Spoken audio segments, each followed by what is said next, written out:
nde esalaka ke tolonga UDPS viva omoko nde esalaka ke mboka esala nini UDPS viva Alilia UDPS viva UDPS viva UDPS viva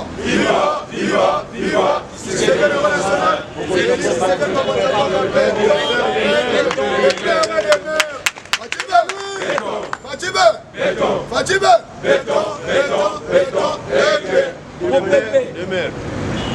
Bonjour Andeko, nous continuons dans la même ligne. Le président de la République, Félix Tshisekedi, a la volonté. Il a la volonté et ça nous montre, ça nous montre. Les autres qui sont dit, population, on pense à Bazana Katia Komon. Par exemple, non, il y a solo, le président a la volonté. Il ne peut vivre. Le président a la volonté. Il y a le président, il fallait qu'il y ait un wapi pour moi qui est Liboso. Donc, chaque jour, il y a 6 millions de personnes à Bomi Bango. 15 millions. C'est la population congolaise. Mais tant qu'on continue à pouvoir à l'opinion, malgré la sangani na batunyos, mais to PSP, suite à l'hémorragie des morts aux est de la République. Il y a le premier cheval de bataille dans l'est de la République. Il est pas vivre. Olanda qui lobby, un gouverneur militaire, le monde se dit balé bazar na Kinshasa. On a fait cette évaluation. Il y a guerre, il y a est les lobbies pour répondre aux autres lobbies. L'Assemblée nationale, le ministre de l'Intérieur. On a collègué qui se devant les députés et ils ont évolué dans les il dépasse vivant. Et là, quand on est sur le président de la volonté, est-ce que dans la période de Joseph Kabila, avant de commencer la vidéo, on a convoqué, tu peux faire ce qu'on te rendit. C'est la volonté. C'est-à-dire, nous collons Moussala, ce qu'on a chantier les lots. Ce qu'on a de la chantier, c'est pas ça, on va ciment. Un vrai responsable, ceux qui ont vendu chantier, parce que là, on a des chantiers à présent de la République. Il faut l'anglais yango. Yamanda Bengis. En plus, on se défend devant eux. Alors, il va devant les élites du peuple. Pour qui se nient les canines les autres. Et Jeff de l'État, Tambola qui peut monter qui a 5 ans qui va armer à Libanda. Boya kosunga biso pour guerre ici parce que na kati ya guerre de développement ko na kati ya kimia de développement ko ya les investisseurs ba kolongwe pa na bango te pona ko na Congo soki guerre ezali batu wana tangu bayoka ka guerre ezali bango bakansaka Congo mo baya bakateke za na parti ya RDC de guerre ezali lobi soki botal bolandi bien ba troupe 4 unités. Il y a Kenya et Kitaki na Est. Il est pas vivant. 4 unités d'intervention, il y a Kenya et Kitaki na Est. 4 unités. Pour nous construire une Sungaba, faire des bases de Simana, pour nous construire sa guerre. Mais ici, aux États lobby, ils ont répondu, ils ont salé le logo. C'est la mauvaise foi.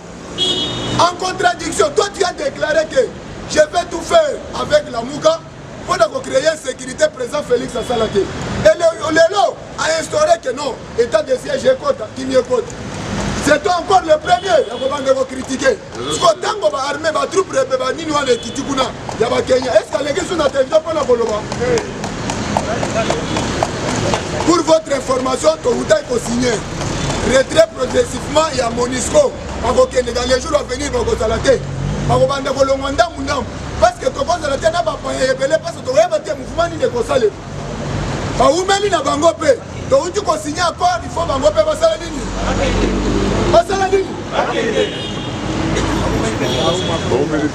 ba Kenya ba Tanzanie ba Zambie ba sa déjà kuna ina République centrafricaine ba tida ba Sudan na bango ba sa kuna to ya ko mélanger les choses na Monisco peuple congolais place na posa ko sa Nicolia et là ko wana ndenge za wana ezanga dépenses. Il faut que tu aies déjà na bango. Les députés à Est. Attends ceux qui vont faire la déclaration na bande. Batouane ezaki déjà mouvement na bango na commerce. Kaka ndemo bimako kenda musala bango pe opération na bango il faut guerre rien la pauvreté. Il ne peut pas vivre. Il faut battre. Bakoteka ni ba munitions, bakoteka ba armes. mais si otango lelo zolo ba guerre ici ba koteka tu ba koteka te est-ce que ba kosepela pour le chef de l'état ba kosepela te eza musala na bango tozalaki na bino balobi batu ya ba alimentation ba boutique na est bazo réclamer que depuis état de siège ye tozoteka te babanda koteka te okende na alimentation croyez que ozosomba biscuit mais na nsima kuna munition na banini ezali bato bazosala na bango originaire ya bango moko elelo soki état de siège ye po kimi ekota bato wana bakosepela te ezalaka ndenge wana na démocratie na état de droit ezalaka na bango baperdaka na bango bakanyaka soki oyoki moninga alobi mabe mpo na président félix yeba ke eloko abanda kosala avant mpo na kose retrouve azo se retrouve lisusu te de lui il dépêche vivre Fachi Beto aza na idée ya malamu pour le Congo. Maintenant nous les Congolais ndenge ndeko Pablo alobi il faut tozala unis tozala na bomoko na même esprit kokuta ndeko aza na faible mémoire oza na information mboka te ko expliquer regardez là où nous étions et là où tozokende. Voilà. Le pays a été déjà enterré. Kabila avait préparé qu'après lui, Mboko est commandé Somalie. Après lui, Mboko est commandé Libye à Kadhafi. Mais Nzambaza Mounene a changé carte naïe. Beta Maboko pour la Fachi Beto. Il est vivant. Il est vivant. Nzambaza Mounene a fait si biso oh et moi na biso Mboko. Aïe, Atalibo Alobino. Mouto yazaki na idée malamu. Mais comme j'ai utilisé le corbeau et le renard, nous allons continuer à récupérer le peuple congolais. Pour moi, tout le monde que tu as dit que tu as formé il est pas vivre. Tu as formé la population. Tu as une formation à 2 mois. Les gens qui peuvent voter, comment est-ce que tu as formé pour la Kobo? Pas besoin de continuer dans Moussalawana. L'idée ya mabe ya Kabila. Et lelo aya ko pesa ye na mwasi na ye ba pesa biso ba nini. Ya nini ba idée moko na éducation que non. Ina bimiso elige moko boye e ko banda ko landela makambo droit. Mais ngana lobi boye. Na ina za famille Arma Tungulu. Naza na kati ya ko sangisa ba dossier nyoso. Pona ko kende ko tika na cabinet ya avocat ya Olive Lembe. Ko ba pesa biso suite ya Arma Tungulu. Est-ce qu'il condiment? Il ne passe vivre. Est-ce qu'il y a condiment? Pour ça qu'il ne comprend pas ce dossier, dans le cabinet, Olive Lemba Sali, il y a que l'avocat va prendre le dossier. Ils sont tous les autotiques qui ont pour l'avocat d'ailleurs, qui s'est mis en place à Matoumoulo Kenda. Il y a un dossier. Il y a un dossier qui est état de droit qui est de l'émotion justice et vente. Dans un dossier, Floribert Chabé, Oumeli, dans le cabinet,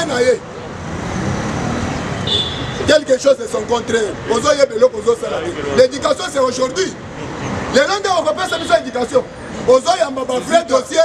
Le peuple congolais parce qu'à l'époque où vous étiez au pouvoir, vous tirez la Hollande langote.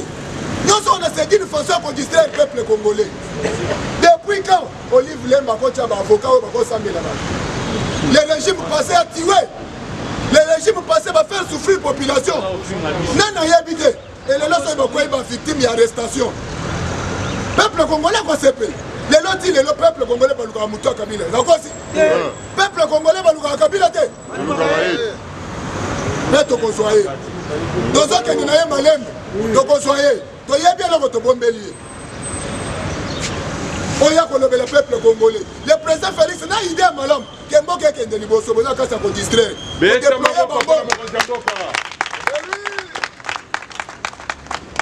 lelo atika misisa ezomona ba ministre mususu o bazana ba idée na yoka kilobi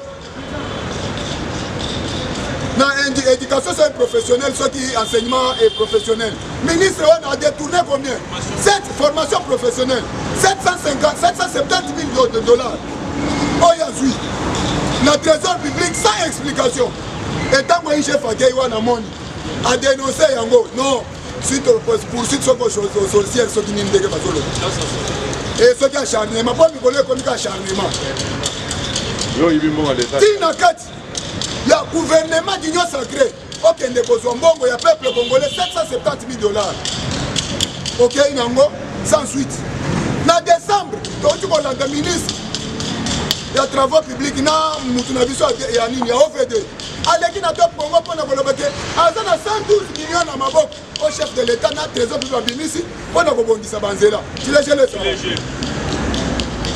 wana lelo yo ntango chef akei 13 millions de dollars oyo ebungi nano e soki bakangi ye ekomi acharnement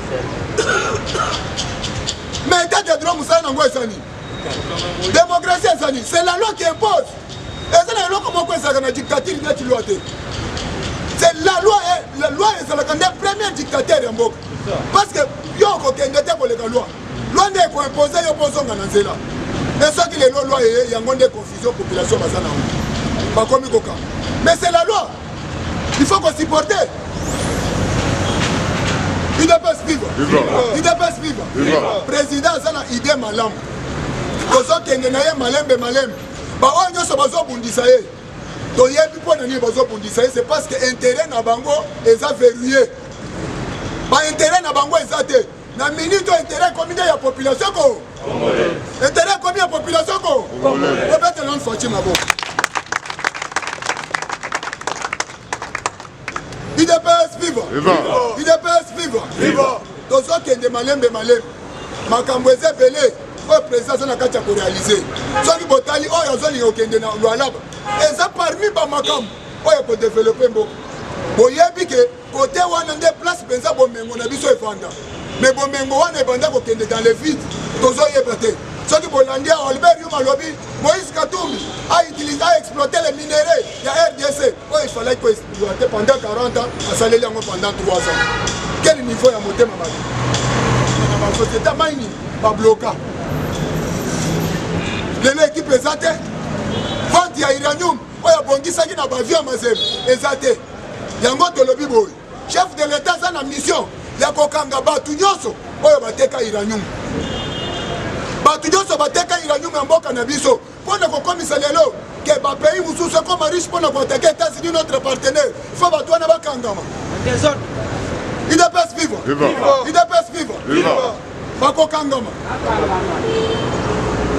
tozo procéder na makambo ya bien le pays évolue makambo eza bien po soki botali kimi ekoti déjà ntina bakote nyonso bazalaki na makelele basango balamuka na minute soki botali ke retourne eza lisusu UDPS na basango te ekomi basango na bato alamuka mpo na nini parce que vérité etufaka vérité babombaka yango te yo ozoyebisa lelo oyo bakomi obenga epai ya motu wana so devoce kitoko azobenga eshole ke shole mais c'est shole mais kala bande kobengeni asenga pardon kosenga pardon devant le peuple congolais mais devant la muka UDPS viva ya bango na bango biso mikolo topemi nano bango nano babengana ndenge bazalaki na kabali na bango mpona lelo merci na suki na tikeli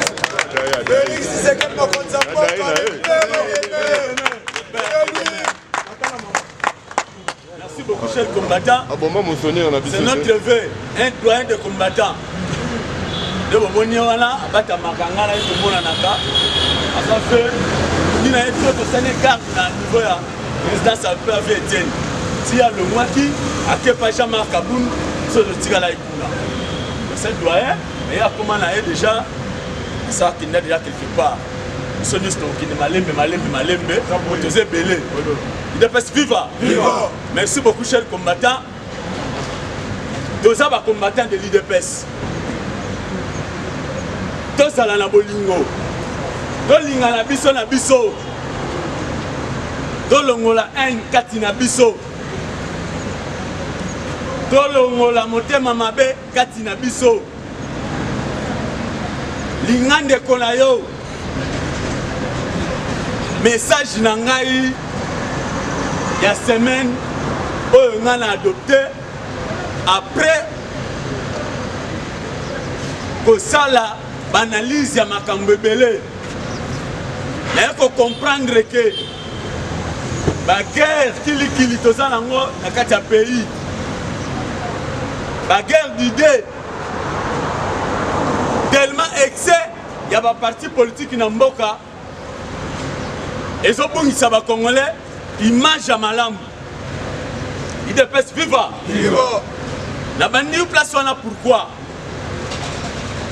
bandeko na ngai bana mboka bandeko na ngai bakongolais na telemi lelo comme kopesa nde conseil na ba congolais nyonso et puis particulièrement na ba combattant na biso IDPS pays na biso uti musika Donion Kwame ça fait 60 ans pendant l'indépendance ba belge batika mboka ba pesa mboka pa na biso batika la biso envoûtement ya mu comprenant ba lobi na biso de pesa bien indépendance mais ekozala indépendance c'est comme si égal avant indépendance pour vivre kaka ndenge bobana ko vivre na biso d'ailleurs kutu l'économie boko tika la se retrouver te ba bois quel biso division ba bois quel biso tribalisme ba bois quel biso ko kabwana envoûtement wala et ça les chaînes à matembele si ememi mboka tina lelo oyo mboka et comme tina niveau ya KO chance nzamba la raté na combat ya IDPS na combat Etienne Tshisekedi oyo lelo mboka na biso lelo tokomi kopima na libulu yango wana bana mboka si je na ngeza nini ngala ye koloba mingi te parce que ngonga na biso c'est pusani orateur bazali ngai moyena kangama awa eza te message muke nazo pesa kaka eza ya amour bandeko na biso nyonso ya baparti politique mususu baza banguna na biso te toza binemi te toza nde na badivergence politique tokoki kofinganaka na bango te tokoki koyinanaka na bango te tokoki kosala discussion politique et non haine yango tozomona mboka na biso lelo Fachi aza na ba initiative malamu po mboka kende liboso eloko nini nazosala ke ozomona congolais nde mwana mboka amoni bien que président aza na ba initiative malamu azosala boye po mboka ebonga azosala makambo po mboka echange mokomona mwana mboka azotela congolais bakali azotela président bakali pourquoi à cause na biso pe lisusu balangage na biso comportement na biso vis-à-vis ya ba voisin ba adversaire politique na biso il faut to affichaka congolais to longola esprit mabe eza mboka na biso ata moni adversaire politique azokoloba azokofinga c'est tout à fait normal Fachi azawana ayebi ke ba critikaka ye ba fingaka ye ye moko répondra te pourquoi biso do landa te do soutenir président tozala na message ata lobi campagne ye bato biso bazokoyina kaka dans le vide kaka boye à cause ya nini à cause kaka ya koswana na biso na bango na balabala tozoyeba ndenge kose comporter na ba voisin na biso te ba adversaire politique biso toza déjà na pouvoir tolinga te jalousie kozala kaka il ne pas vivre jalousie kozala kaka bakolinga kaka ke bango bazala na pouvoir yango bomoni lelo mboka toza na plus de 600 partis politiques na monde na mboka na biso awa na RDC premier pays na monde eleki ba parti politique koleka eza biso sikoyo ba parti politique wana nyonso mutu na mutu ezala oyo discours parce que but ya parti politique faut conquérir pouvoir il ne peut pas vivre sikoyo bango bakobanoya kopesa ba discours na bango ya diabolisation tango yo po landi diabo na ye oswali na ye obebisi osalir mbala mo comportement to image ya président entre biso nanu faut tozala na d'abord na amour biso na biso nanu lelo ngai tangolo ngai nazala ba petit na ngai nazala bandeko na ngai toza famille moko mais toza parti politique moko te bazali nebi petit na ngai moko aza kabili sa osakana te mais c'est mon frère nebi pe susu dende ko na ngai susu bato la muka ya makila mais badire ko na ngai siko lelo to sala ke ngala ina bango parce que baza batala muka mais toza bandeko couleur politique et ça ndenge ya mutu eza ndenge mona ba église pasteur na pasteur aza na église baza famille moko mais mutu mutakenda église na ye okote le melete pole no okenda église wana pole no linga pasteur non ye na nzambe na ye biso nde tosala musala malamu musala na biso ya malamu yango nde koconvaincre baadversaire na biso po barejoindre biso ide pesi viva biso tokoki kolanda makambo ya bato mosusu te donc soutenir président tozala derrière baimage ya bien baidéologie ya malamu makambo faci azosala bato tu batalaka shole baza baadversaire politique nga na considéra bango basango te mais alobi nini là il y a de bonnes initiatives, il faut les soutenir. Il est pas vivant. Mais balinga fachete. Mais ba monique te gouvernement Samalukonde, les ça musala. Si vous ceux qui bisou de balanda ba polémique, de balanda ba polémique, ba fini bon, bisou de zone ici. Ba lobby bon, bisou de zone ici. Ba ça même bisou la distraction pour faire resirter. Lobby va à la message de rekosa ba congolais. Il est pas vivant. Vivant. Et t'es l'honorable peuple Maboko Makasi.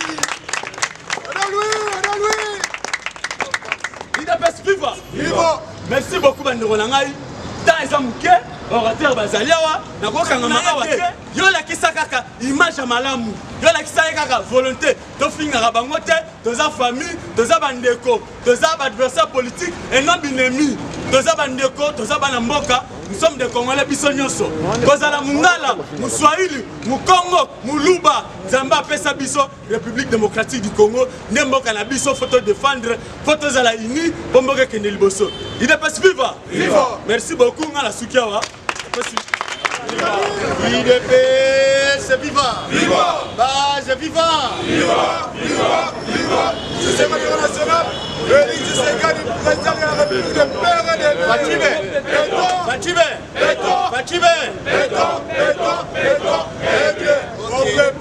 Le PRD. Merci beaucoup, Fatibé. Chers combattants. Merci Nabandeko. Oyo Barangé. Nous allons continuer dans la même lignée. Pouete Banguna ya peuple congolais. Balalité. IDPS viva. Depuis samedi, Oyo, ministre ya économie, Abimisa qui a arrêté naye, on a baisse, il y a transport aérien,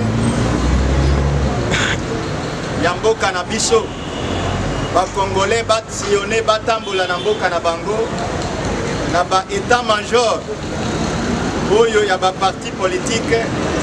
Bazakola la pomite, IDPS viva. Viva. Ba réunion et Salemi. Bazali ko poser ba question, ko se poser des questions. Que non, on a Tshisekedi yo Mulumba. Bien que nous allons discuter, bien que nous allons comme le quota sur terrain, mais nous allons comme on a ceux qui a lobby les Cambonaye, souka les Cambouane que ça l'IDPS viva. Vous vous rappelez, chers combattants, Fati a outil au pouvoir. Fati a qui aux États-Unis, a commis à Londres.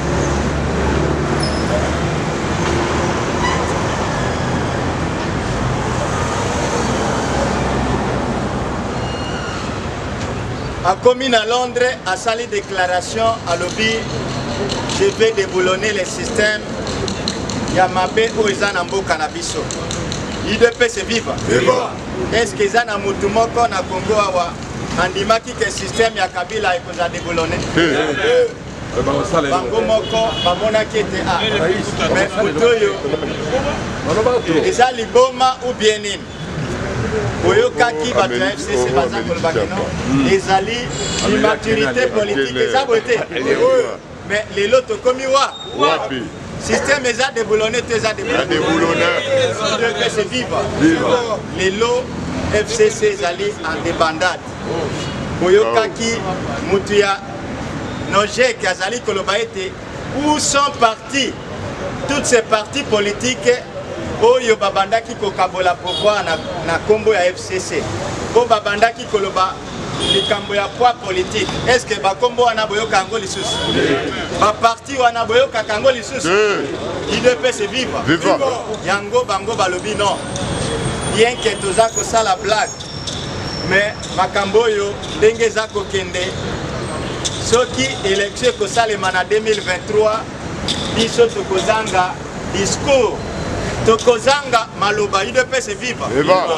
Tokozanga maloba. Kwete lelo likambo ya ba prix ya ba avion et comme réalité c'est comme réalité. C'est de même. Makambo yo ya biloko akolia na mikolo ezali koya tokotanga ngo ekokoma dans le passé zaboete. Oui. Puisque avec Fachi tout ce qu'il dit ça va se réaliser vouloir ou pas. Yango cher combattant de bozali komona tango tozali koloba aw. Vous avez vu Ayambaki ministre ya économie. Ayebisa qui est très bien. Alobiete à ce moment où nous parlons, moi ce qui me préoccupe, il n'y a que des choses ndenge de konabiso alobia. UDPS vivre. C'est ce qui préoccupe Fachi Beton. D'abord, c'est la sécurité du peuple congolais. Et si kanyon so congolais azali, ezala na kati ya mboka na biso, ezala libanda ya mboka na biso, congolais azala sécurisé. Zaboete. Bobandaki komona awa biso na bino na mboka oyo. Congolais ata babomie na libanda mboka. Est-ce que ezalaki na muto abandaki kolobela ye? UDPS vivre. Il y a beaucoup de Congolais au bakufa libanda ya mboka na biso, même sango. Ya koyeba ke Congolais akufi et yebana quitté.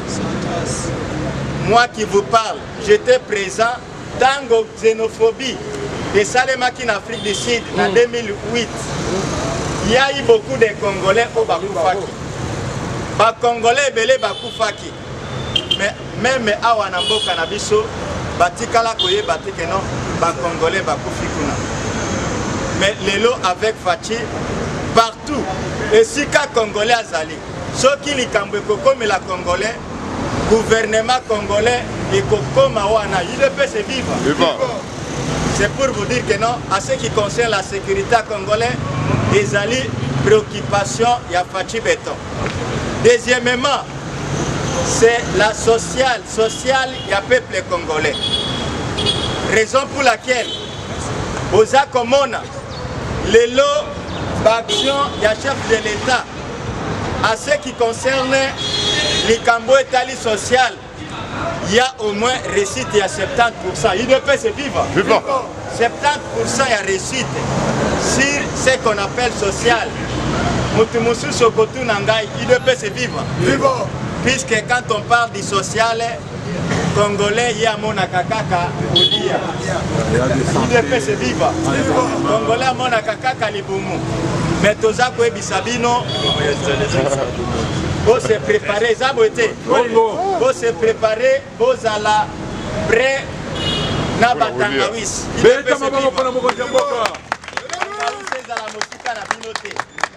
Vous préparez, ma pompe pour na copirger ma boumunabino. Vous êtes Fachi Beton. Vous allez préoccupé pour na makamboana.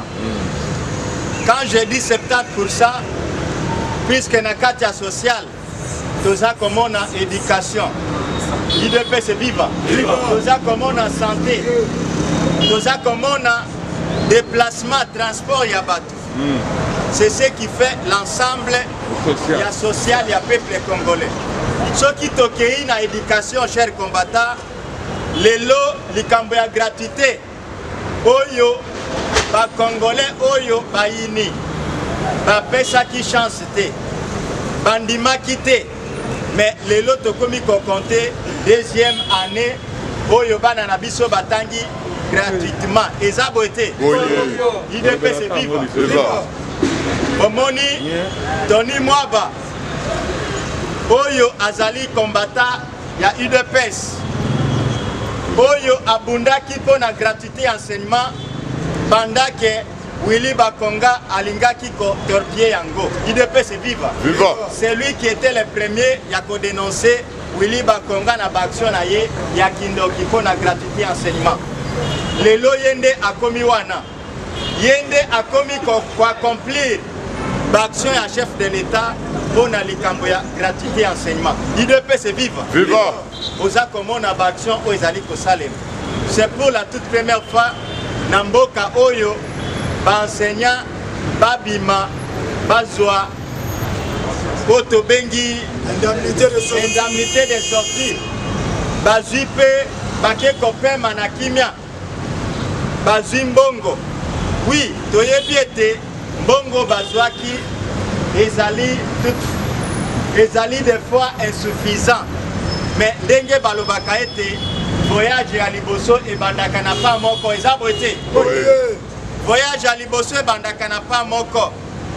Même Nzambe aza koloba ete il faut yo mutu obanda pa ya liboso ya mibale Nzambe akoya kosunga yo ezabo ete raison pour laquelle bomonaki volonté o ndeko na biso abandaki nango sur fond propre ya enseignement ou bien ya EPST ayebaki nako bimisa ba enseignant bakei na retraite moko na bango à 2500 $ na congélateur. Eza esengoto esengoto. Esengo. Pour na Tony Mwaba.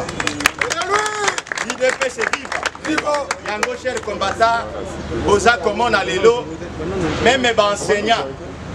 Tozali kokende malembe. Tokokoma na étape oyo ba enseignant mboka na biso puisque après départ même ya ba belge. À l'époque, ceux qui papa Nabino azali enseignant, même à niveau ya mboka, à niveau ya village Nabino, même à niveau ya quartier Nabino, bino bana na ye bozali respecté. Ça a été tout. IDPS viva. Puisque enseignant azalaki mutoyo, azalaki respecté. Sur le plan social, bazalaki bato bazalaki respecté. Puisque enseignant babanda ikozanga eloko moko te. Enseignant ceux qui accueilli, ceux qui na coopérative nini, coopérative, ceux qui na banque nini, kosenga crédit mutakopi melaye azalite. Mais lelo enseignant komi moto ya kolela lela. À l'époque même ya Kabila, soko lobi non azali enseignant. Même para azali na droit ya kopimela yo mwana na ye. Ezabo ete. Mais Fati akozongisa ba enseignant na valeur na bango o bazalaki na ngoli boso. IDPS viva. Viva. Bakozonga na valeur wana. Puisque à ce moment où nous parlons, soko ke na ba village, soki ozali enseignant komi moto ya koseka. IDPS viva. Viva. Yango cher combattant, Fati azali ko travailler. Azali kosala pour que lelo mboka na biso to récupérer image otozalaki nango kala. Cher combattant, likambo o etali este ya mboka na biso ndenge ndeko na biso Eric alobi. À ce moment nous parlons, puisque bomonaki ba députés nationaux en va été bayeba na ko confirmer bapesa lisusu nzela na likambo oyo tozali o mokonzi mboka a décrétaki ya état de siège. IDPS viva. Viva. Pour être 5e